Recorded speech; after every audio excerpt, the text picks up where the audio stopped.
विनेश फोगाट अयोग्यता, यह चर्चा में क्यों? विनेश फोगाट का पेरिस ओलंपिक में स्वर्ण पदक जीतने का सपना अप्रत्याशित रूप से टूट गया जब वह महिलाओं की 50 किलोग्राम कुश्ती स्पर्धा के फाइनल के लिए निर्धारित वजन को पूरा करने में विफल रही। निर्धारित वजन से 100 ग्राम अधिक वजन होने के कारण उन्होंने रजत पदक जीतने का अपना मौका भी खो दिया। 6 अगस्त की सुबह 49.9 किलोग्राम वजन होने और लगातार 3 जीत हासिल करने के बावजूद, जिसमें गत चैंपियन यू सुसाकी पर जीत भी शामिल है, विनेश का वजन दिन के दौरान बढ़ गया, जिसके परिणाम स्वरूप उन्हें फाइनल मुकाबले से पहले अयोग्य घोषित कर दिया गया। इसके बारे में, उस दिन प्रतिस्पर्धा करने वाले सभी पहलवानों के लिए सुबह में वजन किया जाता है। प्रत्येक भार वर्ग के लिए प्रतियोगिताएं 2 दिन की अवधि में होती है, इसलिए जो भी पहलवान फाइनल या रैप चेज में पहुंचते हैं उन्हें 2 दिन वजन करना होगा। पहला वजन मापन। पहले वजन के दौरान पहलवानों को वजन मापने के लिए 30 मिनट का समय दिया जाएगा। प्रतियोगियों का वजन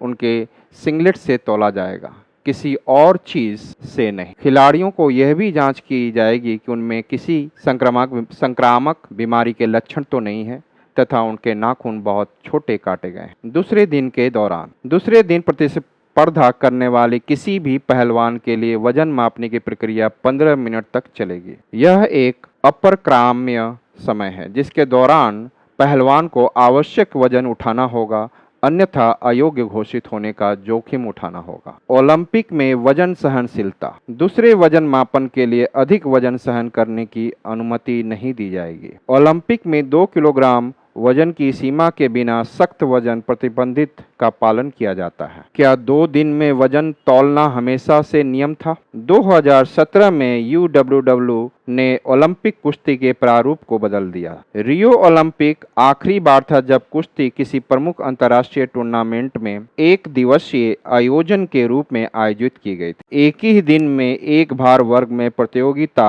आयोजित करने का स्थान पर उन्होंने 2 दिवसीय प्रणाली अपनाई। ऐसा इसलिए किया गया ताकि एथलीट एक ही दिन में बहुत अधिक वजन कम करके प्रतिस्पर्धा में भाग न ले सके। कुश्ती, मुक्केबाजी और मिश्रित मार्शल आर्ट जैसे युद्ध खेलों में खिलाड़ी निष्पक्ष प्रतिस्पर्धा सुनिश्चित करने के लिए विशिष्ट भार श्रेणियों में प्रतिस्पर्धा करते हैं। इन श्रेणियों में सख्त नियम है जो निर्धारित वजन सीमा से अधिक होने पर एथलीट को भाग लेने से रोकते हैं। इन आवश्यकताओं को पूरा करने के लिए कुछ एथलीट वेट कटिंग नामक अभ्यास में संलग्न होते हैं, जिसमें वे प्रतियोगिता से ठीक पहले तेजी से एक निश्चित मात्रा में वजन कम करते हैं। यह विभिन्न तरीकों जैसे निर्जलीकरण, प्रतिबंधात्मक आहार और गहन शारीरिक गतिविधि के माध्यम से किया जाता है। पहलवान अपना वजन कैसे कम करते हैं? भार श्रेणियों वाले कई खेलों में एथलीट अक्सर निचली श्रेणी में आने के लिए अपना वजन कम कर लेते हैं तथा प्रमुख प्रतियोगिताओं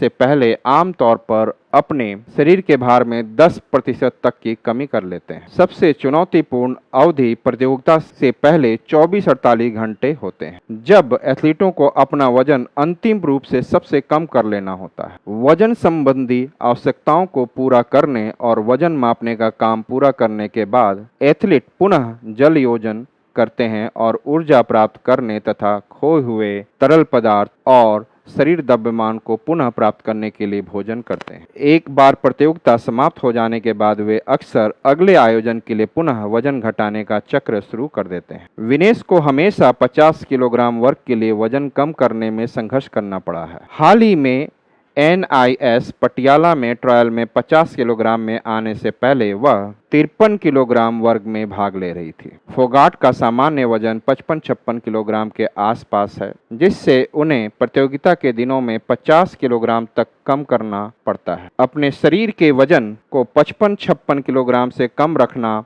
काफ़ी कठिन साबित हुआ है, क्योंकि इसमें घटाने के लिए ज़्यादा वजन नहीं है और पसीना बहाकर पानी का वजन कम करना भारतीय पहलवान के लिए बेहद चुनौतीपूर्ण साबित हुआ है। अगर विनेश चोटिल हो जाती तो क्या वह पदक बचा पाती। UWW के अनुसार यदि कोई एथलीट पहले दिन चोटिल हो जाता है तो उसे दूसरे दिन वजन मापन के लिए उपस्थित होने की आवश्यकता नहीं होगी तथा उसके परिणाम सुरक्षित रहेंगे। विनेश के मामले में उसे रजत पदक मिलता, लेकिन यदि कोई खिलाड़ी प्रतियोगिता के पहले दिन के बाद घायल हो जाता है तो उसे दूसरे वजन मापन में भाग लेना होगा। उन्हें अयोग्य क्यों घोषित किया गया? संबंधित नियम। यदि कोई एथलीट वजन मापने की प्रक्रिया में शामिल नहीं होता है या असफल हो जाता है तो पहला या दूसरा वजन मापने की प्रक्रिया तो उसे प्रतियोगिता से बाहर कर दिया जाएगा और बिना किसी रैंक के अंतिम स्थान पर रखा जाएगा।